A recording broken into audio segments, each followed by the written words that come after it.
Hello and welcome to the Mangina Dialogues. I am your host, Nick Scopes. And again, I am the Gregoricious. Take two with... And again, we have another Academy Award-winning actor on here. Oh, no, it's the same guy. Mike Hatton. What's up, Mike? What is up? I love that you just call me an Academy Award-winning actor. That's fantastic. That is, do you have an erection right now? I do. It's slight. It's very slight. It's very slight. It counts. I love that you're putting it out in the universe. I hope that one day I will be preceded by Academy Award-winning actor. I was in an Academy Award-winning film, and a lot of the press, crazy enough, does describe me as an Academy Award winner. But unfortunately, I am not. The rules of the Academy are very clear, stating that only four to five producers who did the movie, the actual producers of the movie, are the ones who get Academy Awards. And because I was just one of the stars of the movie, I don't get one. But I'll always ride the coattails of their laurels and statues and success, because that's what any good actor does, is just inserts themselves into a situation and then rides along and tries to capitalize. Yeah, everybody would want to be in an Academy Award-winning film. One of these days I'll be an Oscar. Yeah. I have a DVD collection that's got a couple of Academy Award-winning films in it. They're Blu-ray. Now, obviously, you don't have Green Book yet, though, do you? I might actually have it, but I hope you do. Yeah, I probably do somewhere. I got to see it, man. Because we won the Oscar and the Golden Globe, and it's a wonderful movie, and you should get it. Green Book. I've heard, man. I told someone today at work that we were talking to you, and they were like, "Oh my God, it's the best movie ever." And I was like, "Okay." You're the 75th person to tell me that. Like, I know, I need to see it. I know. I was glad to be drinking the punch from early in. I mean, and I'm telling you, I read the script well before I had anything to do with the project, and I had actually shared the script to my manager at the time, and I said in an email, I'm like, this thing's gonna win. So it's a bold statement, right? I mean, everybody says that in LA. Everybody's like, oh man, I'm working on this movie that's like award worthy, and then it comes out and it's terrible. And Green Book, not the case. It was an awesome movie. And of course, to pat myself on the back, I called it, man. My manager even gave me the shout out. It was like, hey, look at he called it. Do you remember the movie Showgirls? Yep, everybody said that was going to win Best Picture. Wait, with Jesse from Saved by the Bell? I read that script a year and a half before that movie came out, and I predicted it was going to win the Academy Award. Well, you're a dumbass. I think it did. Guys, I think it did win Best Picture, though, at the AVN. Yeah, that and the... the AVN Awards? The Razzies. Yeah, the AVN. Did it really? It's all video news. I watched that solely because for my generation of people, that was Jesse from Saved by the Bell. Oh, dude, come on. Jesse Spano getting nude. And just getting plowed in a pool by some fucking douchebag. That's the only reason I watched that movie. I saw it in the theater. Just to watch her get plowed in a pool. No, it's like I like the girl on girl stuff. That was my I like that the too. Idea. Yeah. Nick's got a thing for teen heartthrobs in pools having sex. So his other movie that he's obsessed with is Wild Things with Neve Campbell. Oh, that's another. That's a great movie. It's a fucking great movie. Her and Scream too. I even love her in Scream. God. I would put Green Book just behind those for ranking. Okay, it's in my queue. I'll tell you what, if Kelly Kapowski was in Showgirls, that shit would have won all the awards. For real. So how do you follow up Green Book? That's You know what, man? How do you follow up Green Book? I'm asking that same question to myself. I say to myself, how do you follow up Green Book? I don't know, man. I mean, as an actor, a lot of the times you're at the mercy of the gods of Hollywood. You're at the mercy of the big man upstairs, and you just got to say, okay, what's going to happen next? And I will say that it's cool that obviously to have an award-winning film and be along for that ride under your belt, and you get a lot more meetings. You get a lot more people take you a lot more seriously, because obviously if you can hang with Viggo Mortensen and Mahershala Ali, who are arguably two of the best actors of this generation. You get to, if you can stand next to them and pretend to be somebody else, and people believe you're somebody else, then you're in the club. And I'm glad to say it's nice to finally be in the club. That's amazing. So but you have a lot of irons in the fire as far as the film and music world goes. Like, would you, if you had to pick where you wanted to win that Academy Award, let's say you're lucky to get there again, would you rather do that as an actor or as a producer?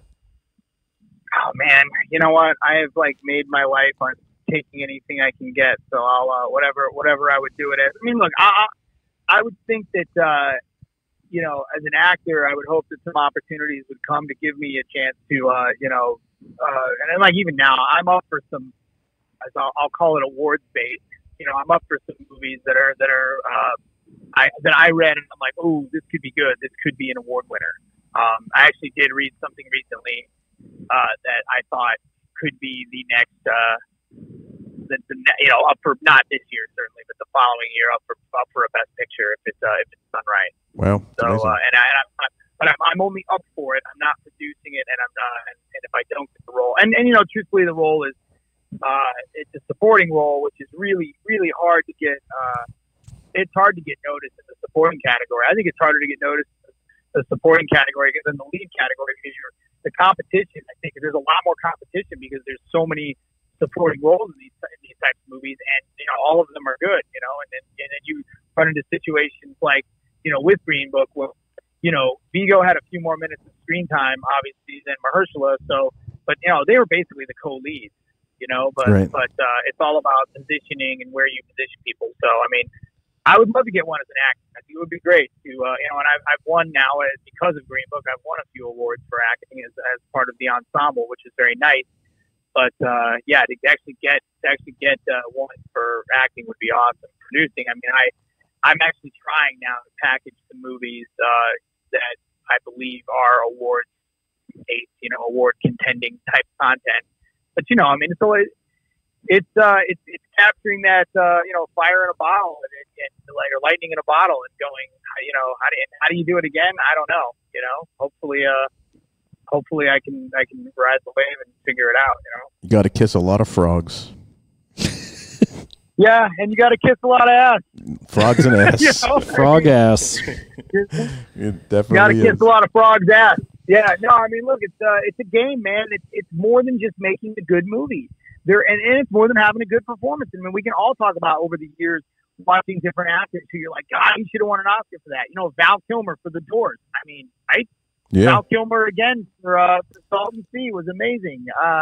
The year Russell Crowe didn't win for he should have won for what's the one he did? The Insider. He should have won for The Insider, and then he ended up winning it for Gladiator. And who'd have thought that's what he would win it for? So yeah. I love that fucking movie. Don't get me wrong, awesome movie. But if you just look at it strictly performance based, go watch The Insider, the one he did with Al Pacino. He's incredible. Yeah, that's a good movie. So anyways, and don't get me wrong, he deserved it for Gladiator too. But it's one of those things where every year they're like, what? Oh, and I'm partial. I thought Rami Malek was absolutely incredible as Freddie Mercury. Oh, but yeah. I know Viggo.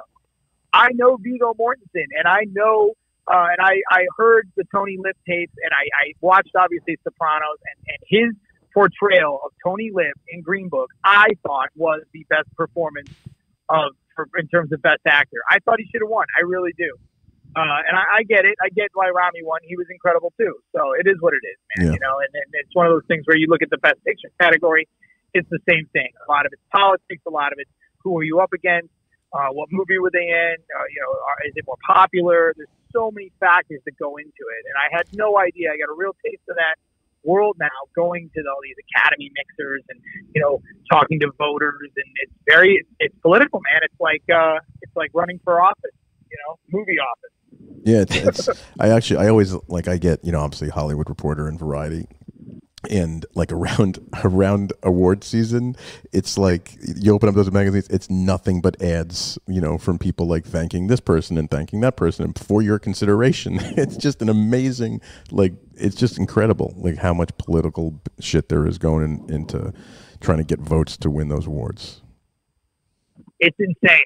It's insane, and it's all like vote for us, vote for us. Yeah. I'm actually a member of I'm not. I just realized I'm not allowed to say that I'm a voting member of something, but I am. There's a thing that I can vote for, and it's like the mail that comes to my house. It's like vote for this, vote for that, vote for this. And I'm like, I can't even watch half of the stuff they're asking me to vote for. Like I have 3 kids and a wife. Like who has time? Yeah, right.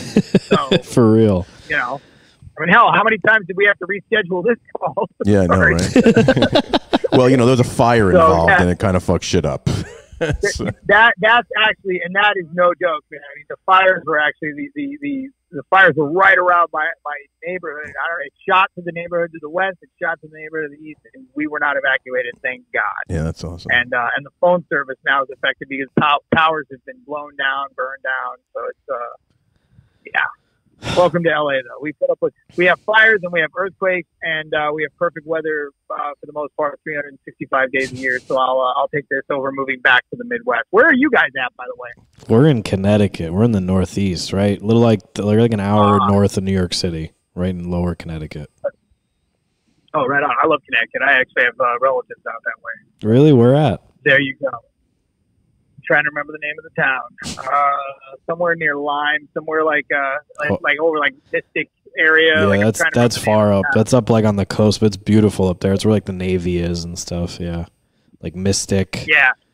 We're down more towards the I don't know how you would say this nicely, but where all the hedge fund assholes live. Yeah. Sorry. We're by like Fairfield, Westport. 75% of my friends. Darien. Yeah, we're in Lower Connecticut. But nice. Yeah. Send those guys my way. We'll get them into the pictures. We'll put them. We'll get them money in the movie. Investors. Yeah. No, seriously, I'll talk offline with you. I actually have a good friend that does film financing, like hedge fund and film financing. We'll talk about that after the show. Yes. Yeah, sure. One thing I want to talk about, since this is a comedy podcast and I am a stand-up comedian, doing my research on you, and I found the funniest 90-second video of you at the Comedy Store doing an impersonation of Gary Busey, and it fucking killed me. That shit was good, dude. Like, I just needed to. How did that happen? You're doing stand-up? Go ahead. No, I was saying Gary Busey. Speaking of best supporting actors, the guy's an Oscar nominee, right? But God love him. I mean, he and I know Gary and I know his son Jake, and they're great guys. But man, when I found out he was having another kid, I was just like, "What?" Dude, that bit was fucking so good. I'm like, Gary, if you could have another kid, I'm going to be A-okay, bro. He is one of. I mean, come on, who doesn't have a Gary Busey impression in their repertoire? I mean, after a while, come on, dude, the guy's a legend. I mean, he's growing up watching him as Joshua at Lethal Weapon, and that was after his accident. I mean, so we all missed the original Gary Busey train because that's when he was doing like Buddy Holly and some of the early stuff, and then he got in that accident. It really messed him up, man. But I mean, the guy managed to still get some incredible performances after the accident, like in that and Point Break. And he was like, Utah, give me 2 meatball sandwiches. He has some of the all-time greatest appearances on the Howard Stern Show. Like they're. Oh, I mean, come on, Gary's awesome, dude. He's a legend. So I'm glad you found that funny. Did you see the one with? Is that the one too where I segue into the Kardashian joke? I don't know. It was only like 90 seconds, I think. It may have been. I don't know. I just remember watching that and being like, "Holy shit!" That I used to do was about the end of that joke segued into another joke about because I guess at that time they were looking at Gary for an reality show, and so I was like, What is he going to be the next? It's like he would air anything. Look at the Kardashians. And I said, what the hell was the joke?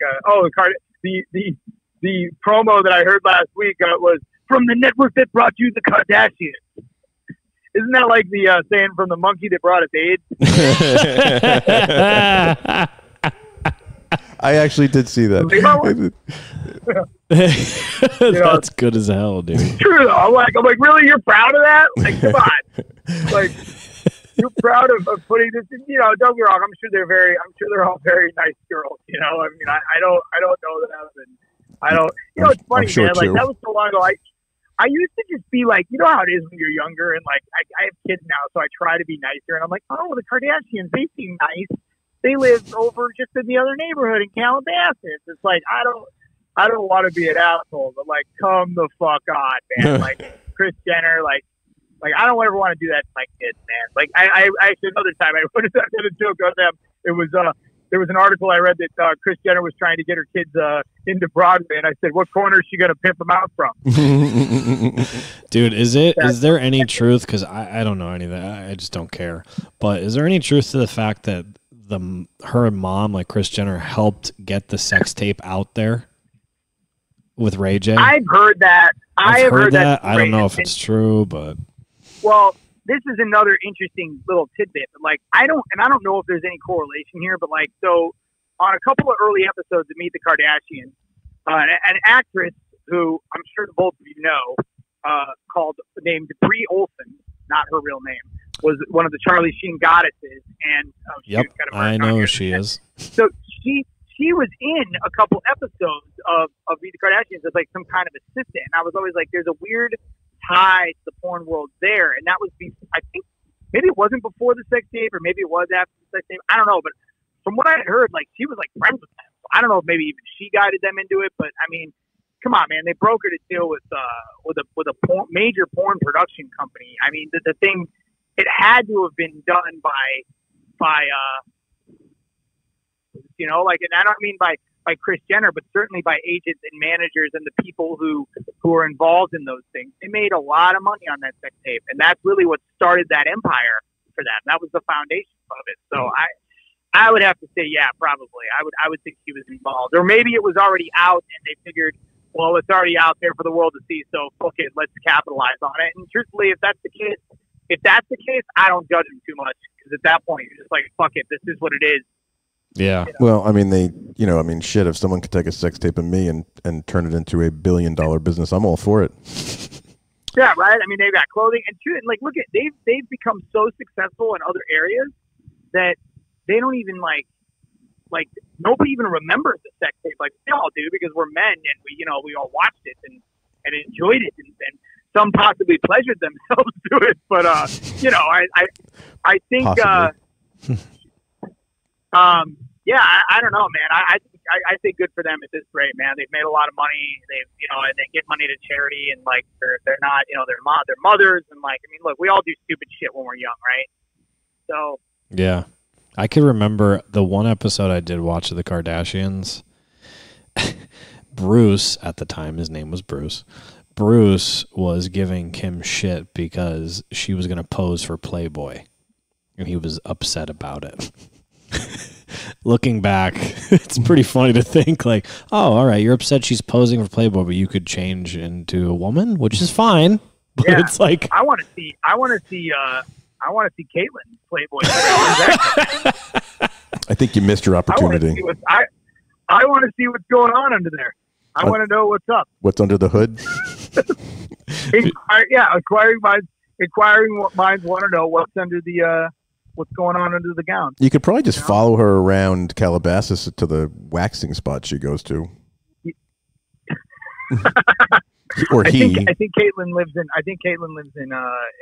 Malibu now. Good for her. I actually got to meet Caitlyn, and look, I guess a very nice woman, and was always a fan of Bruce Jenner's growing up, because I mean, he was one of the greatest athletes of all time, so c'est la vie, whatever makes you happy. If you got enough money and you got enough power, then I guess do what you want. It's like, I look at the Wachowskis and I say the same thing. I'm like, God bless them, I live how you want to live, be how you want to be. That's awesome, Bruce Jenner was the first famous person I ever met in my entire life.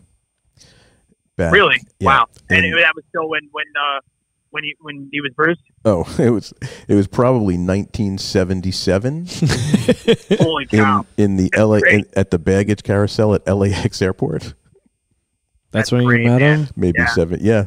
I mean, and that back then, like, that was when he was going to get in. I think he was going to get into acting, right, and do Chips, and like, I mean, that's or maybe he was still maybe in '77 he might have still been competing. Yeah, it was right after. Anyways, so God, that's incredible. Enough about the Jenners. Yeah, let's get. They just hijacked our show. And you know what? And that's what they are freaking great at it. They are amazing at it. So God love them. They stay relevant. But we're gonna go back to you. So you said that's what it's all about me. It's all about you, dude. So on your IMDb, which I love, it says you just said you're from the Midwest, which is cool. I love it's described. This is your description of your parents. It says he was born to a sarcastic Irish mother and a goofy Polish father. Yeah, that's pretty accurate. Do they know they were described like this on your IMDb? Well, it was one of those things that I got interviewed by somebody who was like doing one of my first websites, and they were like, "Hey, we're going to write a bio on you." And they're like, "How would you describe your mother?" I'm like, "Sarcastic." Like, how would you describe your dad? Goofy. Yeah, my parents were jokesters, so I think like everybody's parents are probably jokesters, right? But my parents were like competitive one-uppers at parties, and like my dad was more like the goofy, like do voices and stuff, which obviously trickled down into me. And my mom was always like the zinger, like sarcastic, like try to burn you with her wit and sarcasm. And so, it just, yeah, man. And the apple did not fall far from the tree. So obviously I've tried to combine those as best I could into a B movie career. So here I am. Dude, you won an Academy Award. Okay. I think you're doing okay. I accepted one. And I will always be proud of the fact that that's cool.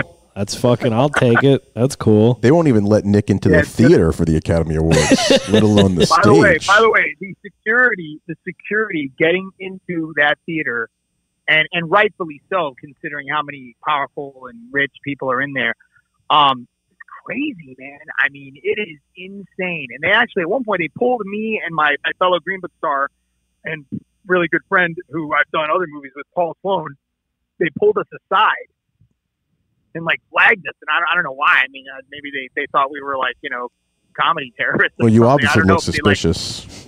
They saw your Gary Busey impersonation. They were like, he's gonna attack Gary Busey. clean shaven white guy with light blue eyes. Pull him aside. He's wearing Converse. Yeah, so we got pulled aside for a few minutes, and then they sorted it out. I don't know what was the problem, but and then of course we went in where I proceeded to take advantage of as many free drinks as I could before the show. Because once the show starts, you can't really get them. It's not easy, and then of course I think halfway through the show they opened up the bar again. So there you go. God, that's wild. So how'd you get your start? Like, how did you get into this? Like, you said your parents were very funny. I would assume your household was hilarious. And then you kind of like, what made you want to make this your career? Yeah, I had three brothers, and just all of us ripping on each other, and beating the shit out of each other all the time. And then eventually, eventually you get smart. And you say, I'm going to escape. So everybody, my whole family's out of the Midwest. I actually thought, because I'm from the Midwest, I wanted to do like the sensible thing. And I thought, I'm going to get into TV. I'm going to become a TV news anchor, as if that's any easier. And I guess to some extent, because there's more outlets and opportunities, it might be a little easier. I went to school down at Indiana State in Terre Haute, and I got a job at a TV station as a cameraman to work my way through school. And so I was doing that. I the whole time I'm like, man, I really want to make movies. So on the weekends, I'd make short films and try to, get with friends and do, anything I could on my days off. And then, I worked full time, went to school full time. And then that night, at the fraternity house, it's like, hey, I got a camera. Let's make a short. So, it wasn't like back then, you had to have a camera. You couldn't just shoot it on your phone. There were no phones.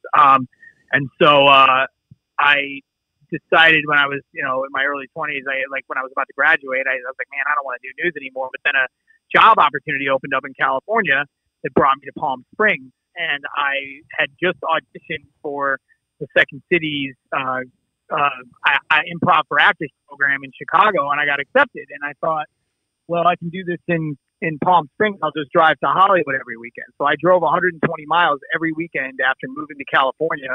I would drive 120 miles each way to Los Angeles, take acting class, and drive back. And so I knew I wanted to be an actor and get into comedy. And then I was still working in news, and then just eventually transitioned out of news and started, I was producing short films. And then a local director out there heard about me. I went in and auditioned for him. He gave me a role in his movie. And then just from there, it's just like, hustling, lots of hustling, man, meeting different directors, different writers, different producers, and just trying to either get into their project and at the end of the day, I got a really big break. I was able to segue my experience as a, I stepped out from behind the camera in TV news and got in front of the camera thanks to my, improvising and losing 60 pounds when I moved to California. That's the other thing. I was a fat, chubby kind of John Belushi type, as somebody called me when I was at Second City. I'm like, that's funny. I've always seen myself as Bill Murray. I have to lose weight. So I was doing a TV reporting thing, and then I would meet people, and then finally I got an agent. This guy named Sid Craig. He's like a legendary Hollywood agent. He had just like retired and moved to Palm Springs, and he's like, I can help you segue to Hollywood if you. And this was before the market crash of the housing crisis, and he got me not even an audition. He got me straight booked to be on Jimmy Kimmel as Jimmy Kimmel's man on the street TV reporter. And it was like a full-time job. And then oh man, like I was strike. And I moved to LA. You're breaking up again. We're losing you. You there? Yes, we're there. Sorry. There you are. So I was saying I had like my whole career on track, and I had completed the program at Second City, and there were some amazing talents who were in there with me. Guy Matt Offerman, who's Nick Offerman's little brother, and Bill Hader was in our training group. So that's lots dope. And Bill's so talented. Matt's so talented too. He's actually working as a brewer now, but he still acts on the side, But really talented guys in that group. And so, so I ended up having to figure out a job. Like I was out of a job. I just moved to LA, and I said, screw it. And so I knew some wealthy people out in the desert, and I hit a couple of them up for money, and they gave me money to make a movie. And that's how I got into producing. I just started making my own movies with a group of friends. Wow. And eventually that's how I met Nick Vallelonga. I was making a movie. We had become friends. He had seen a movie that we did called Shoot the Hero, and the guy like walked into the room and just ran these Elvis shades. I'm like, who is that guy? He looks awesome. I'm like, oh, that's my friend Nick Vallelonga. And from there we became friends. And then a few years later, I'm pestering him to get a job. And yeah, I'm like, hey, I'd read Green Book and I knew I wanted to be in it. But like, how do you get into something like that? And like, I'm not one of these timid guys. Like, you cannot be timid in Hollywood. You can't be like, well, I don't want to ask, I don't want to bother. But like, I'm not an asshole about it. So every couple months during pre-production, I read the script and I knew it was going to be awesome. And I just said, look, I want to be in this movie. How do I do it? Oh, well, everybody wants to be in this movie. And then he would dismiss me, and then I would move on with my head down in shame, playing the song from Charlie Brown. Wah, wah, wah, wah. And then I would just, every couple months, I'd check in and I'd be like, hey, when are we going to figure this out? What are we doing here? And then he'd be like, there's nothing for you. And then finally one day I'm picking up my kids from school. Luckily I wasn't on school property, and I just laid into him. I just was like, dude, what the fuck? You brought everybody in for this thing. Like you've got everybody and their mother reading and auditioning, and you haven't brought me in, and I could play somebody. He's like, there's no role for you, Mike. There's no role for you. And I'm like, there's got to be something. I'm like, I'll be the guy who introduces the band. He has one line. He's like, they want a Southerner. I'm like, I'll be a Southerner. I talk with a Southern accent right now. I'll introduce the bands and everything. And he's like, no, they want somebody in Louisiana. You should have played him your Gary Busey. Yeah, I know, right? It's me as Gary Busey, as the guy introducing the band. Hey, ladies and gentlemen, ladies and gents, here's the Don Shirley Trio. If anyone would like to sit with me and my imaginary friend, we'll be in the back.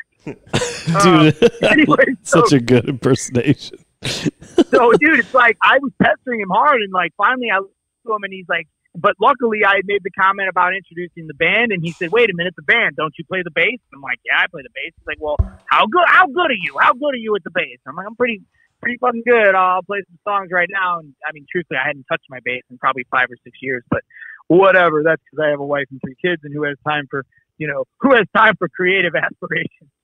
And so I just said, dude, I'll play a song for you right now. And he's like, holy shit. I'm like, wait, what are you talking about? Are you talking about the bass player that's like one of the stars of the movie? And he's like, yeah, well, they don't want any more names. They don't want to take away. They want up and comers. And I'm like, well, fuck, man, that's me all day. So he said, what do you look like? I said, I got a beard. He said, all right, I'll tell you what, shave your beard, meet me tomorrow in Sherman Oaks. Put on a tux and meet me at the music store in Sherman Oaks. And so I did. I shaved my beard. I grabbed my tux. I went down there. I held an upright bass. He took some pictures. He made it black and white. And I had never touched an upright bass before. And I just was like a regular rock bassist. You know, I played like, you know, Rage Against the Machine and Guns N' Roses and stuff like that. So it worked, man. It worked. And, you know, went in the next day, auditioned for Peter Farrelly. He liked it. And the rest is history, man. That's Academy Award winner. God. Before we, I know you got to go, but before we wrap up, I just wanted to ask quick, again, since I'm a stand-up comic, how long did you do comedy for? Like stand-up comedy for? I did comedy, and I wish I had the stuff to stay with it. It wasn't about being good enough. I mean, comedy is not just obviously about being funny. It's about having that tenacity to go, I'm going to get up on stage every single, you know, night and keep doing that. I had just gotten married, and I did it for, you know, a few years, and then my wife and I were expecting. You know, she was pregnant with our first kid, and I had finally started to get some success in stand up. I had a manager at the time, and I was getting bookings, and they came to me and they said, "Hey, we got you for a college tour this summer. You're going to go on tour and do colleges on the, you know, for the college crowds who like live at campus over the summer." It was like a 3-month tour. And I'm like, "Oh, my son's due in July. Like, I don't want to leave." And they're like, you know, you're going to do stand-up comedy. You're going to have to learn how to juggle your family. And, you know, my wife has a career. My wife's a TV reporter at CBS here in Los Angeles. And so she's won Emmys, and, you know, she's kind of a big deal. And so I thought, I can't leave her. Like, you know, me being the actor and producer, I'm the one with the flexible schedule. Like, I'm the one who needs to be able to, like, you know, take care of the kids during the week while she's working her, you know, 9 to 5, and then I'll get my stuff done around it, and we'll, you know, get help as needed. So I couldn't do the tour, and they were like, "Hey man, you should think about doing something else if you're not going to be able to do it like this." And I actually took their advice, and they're actually really well-known managers, and they were right. And I actually took all of the energy and time that I was putting into that, and I started writing movies. And so I wrote Live Nude Girls during that time, and then I put that effort into producing Live Nude Girls, and then that led to me producing Vigilante Diaries, and I ended up doing a handful of independent films and Sci-Fi Channel movies and things like that. And so, you know, those are, you know, as a producer now, I can say those are, you know, were pieces of business that you know, I've done unaired TV series, and so things that keep the you know, the lights on, you know, as I was also acting, and then I would always try to act in them as well. So, you know, that's how I kind of segued out of stand-up. I'd love to go back. I'd love to be one of those guys who, like, after gets a TV series or something, get back into it. It's just my kids. I got 3 kids, and they're young, and who wants to tour, you know? Yeah, so that would be tough. There's the long answer as to how I got into it and how I got out of it. But I felt like I was getting pretty good with stand-up, and I liked stand-up a lot because I didn't have to rely, like, unlike improv, I didn't need 3 or 4 other people, and I didn't have to rely on a regular troupe or any BS. I could just get up on stage, work my jokes. If they sucked, I'd rework them or just scrap them. And you know, as a stand-up, how it's hard, man. Nick does a lot of reworking of his jokes. You know, like Nick does more reworking than working himself. Yeah, he's got a hell of a system. It ain't easy. I commend you if you still do it, and I hope one of these days, as my kids get a little older, I'll get back into it. You know, another white guy from the Midwest who thinks he's a comedian, but I will gladly get into it, and maybe when they'll introduce me as the Oscar winner, I can work something funnier to say that I'm Oscar adjacent. Nick is heterosexually adjacent. Shut up! What an idiot. Hey, aren't we all? I know it. You're like, it's like crickets. You have the cricket noises in the background. We do. Hold on. Nope, that's not it. That was the applause. There's crickets somewhere here. The applause will work. No, I'll take it. That's the horror. Oops, that's the bells. There it is. There it is. There they are. Okay. There you go. I knew I'd find them. That's what should have said. So before we let you go to do real business, is there anything coming up you want to shout out, or are you just trucking away? No, I've got some stuff coming up. I did a movie with Alice in Chains, who, of course, being a white guy who grew up in the '90s, love Alice in Chains. Same. You and Greg, baby. You and Greg. Yeah, so I just did a movie. We did a movie with them called Black Antenna, directed by this guy named Adam Mason, who's amazing and really talented. That's in post right now. I got a movie that I'm doing with the awesome Nicolas Cage called.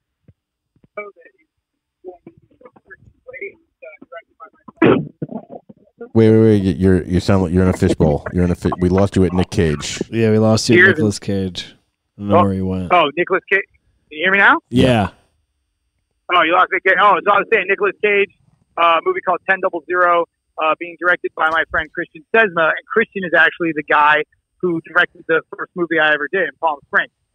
So it's just one of those things where I come back and say, work with your friends, work with who you love and who you know, because you never know where you guys, go to. So, so I got 1000 coming out. That'll probably come out next year. I've got, oh man, what else am I working on? A bunch of stuff, a bunch of indie movies. We got a movie we're doing next month called Pay Dirt. It stars Luke Goss and Val Kilmer, who of course I was talking about earlier about the Oscars stuff.